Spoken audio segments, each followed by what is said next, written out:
Good morning, everybody. My name's Alexis. I work for SEMLEP, the Economic Development Organisation that works across the South East Midlands. Welcome to Ask an Employer.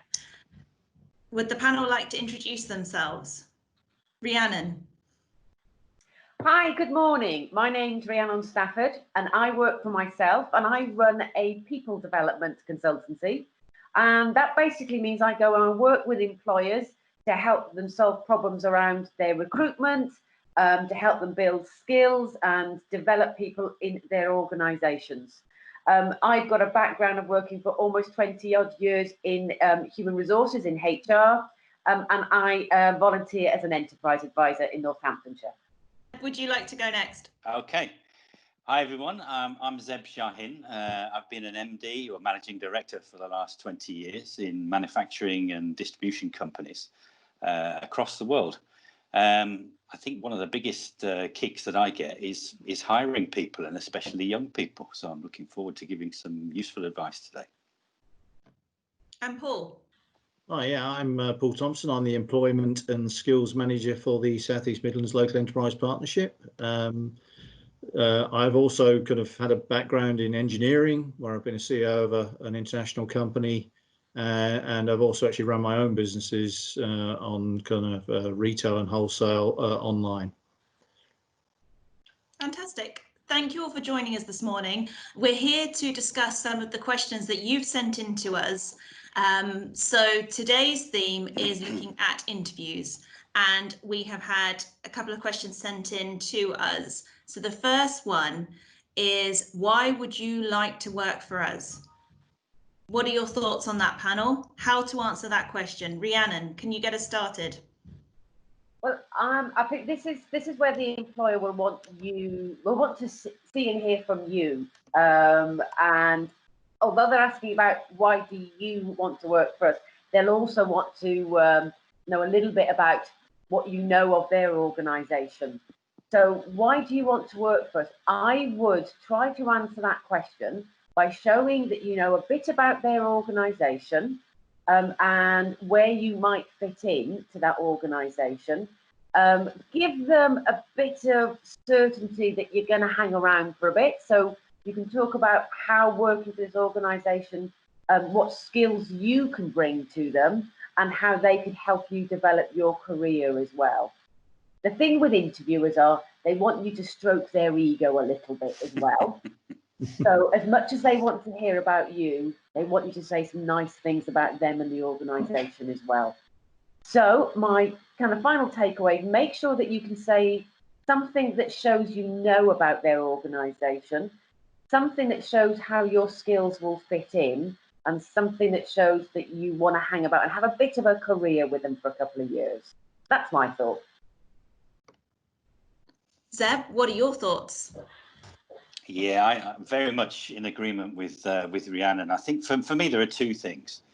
One is that interviewers quite like to ask a really direct question and see how you respond to that. And in some ways, this is absolutely one of those, because it's got that mix of detail and emotion. So I'd say, for the second part of my answer, answering it with a mix of detail about showing that you've done the research on them, you kind of know what they do. You might not know everything, but kind of know what they do. But also with a bit of emotion that says, you really want to work for them. You would really love to work for them, both as the line manager or as the company. I think that's the key to it, because as Rhiannon said, it's all about stroking their egos and a little bit of flattery. Flattery will get you a long way. It's worked for me. Absolutely. Any other thoughts, Paul? No, I mean, I'd agree with all of that. I mean, there will be some hints as to what the business or organisation does on the job description, or should be if it's a good job description. But you do need to go that extra mile and look on the website, search on Google, find things out about the business. Ideally, if you can find somebody or somebody who works for the organisation already, that's always a good source of information, just to find out things. But you do need to make that extra mile. I mean, I have to be honest, I have sat in interviews in the past and been conducting interviews, and it's abundantly obvious the person doesn't know the first thing about what we do. and that's an immediate turn off for me, and I suspect I'm not alone in that. So yeah, just going that little extra mile, doing a little bit of extra work, finding out about the business. And the other side of the coin is, why would you want to go and work for somebody you don't know anything about? I mean, that's the whole point of work, is you go to work and you enjoy it. So, you know, find out something about the business and the organisation, and, you know, make sure that it is the place for you. Because by doing this work, you may not even put the application in if it's not for you. So it's worth doing that work in the upfront. So similarly, our second question was, why do you want this job? Anything more to add on that, Rhiannon? Now, more so these days in the workplace, we're realising that people work at their best when they really enjoy what they're doing. So maybe this is picking up a little bit on Zeb's comment about emotion. Here's a great one for you to get across about why you would enjoy this job, how that would make you feel engaged and motivated. Employers realise these days that to get the best out of people, it isn't all about kind of the stick and making people work. They want to understand more about what intrinsically motivates you. So what's the stuff inside you that you really, really enjoy doing? This would be a lovely opportunity for you to talk about the enjoyment that you would get from the job, and where it fits into what's important and what's part of your value set as well. So I think, yeah, a real good one here for emotion and enjoyment to come across. Paul, Zeb, anything more to add to that? Is there any other types of information or ways to use this question to get across that you're the strongest candidate?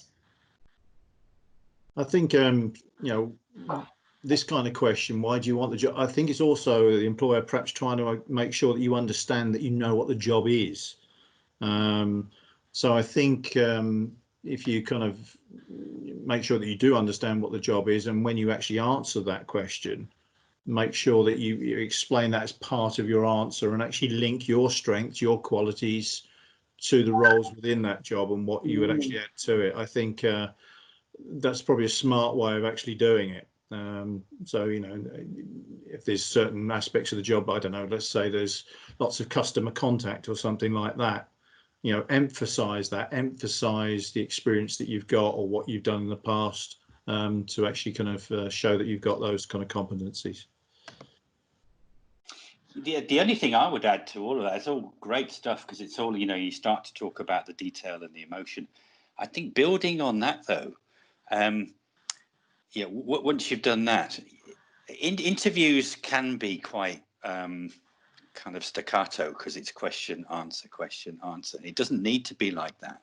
Actually, the best interviews are when you develop a conversation and a rapport with the interviewer. So if you're comfortable doing that and you're able to do that, then you can start to ask questions about the role itself, even though they've asked you about why you might want that job, because you're clarifying what the role is and you're making sure that you understand what it is so you can go forwards in the process. So I think that's as valid as the first two answers as well. Absolutely. Does anybody else have any other top tips for interviews? It's all about preparation. It's all about preparation, and try and relax. I mean, it's always difficult. We've always been there, but I think the one thing I've always said to young people is you need to understand that the person on the opposite side of that desk, or the people on the opposite side of that desk, are as equally as nervous as you are, because they've got to get it right. They've got to get the right person. So, you know, try and relax as much as you possibly can actually in the interview. Answer honestly, don't make things up, and if you don't know, say you don't know. I mean, that's fine. And if you're not sure about a question, you know, make sure you get an explanation as to what they're trying to get to. Simple, really. Paul, such good advice, and I can really echo what you were saying about the other person, the interviewer, having tried to support and develop and train managers to interview in the past. Yeah, most of them are even more nervous than the interviewees themselves, and this probably isn't part of their job that they particularly enjoy either. So yeah, There's far more of an equal footing there. Interviewers aren't always comfortable doing interviews either. No, very true. Thank you very much, panel, for sharing your thoughts on interviews. If any of you are watching this and you've got questions that you'd like to ask for our next panel, then get those over to your careers leader, and we'll hope to see you next time.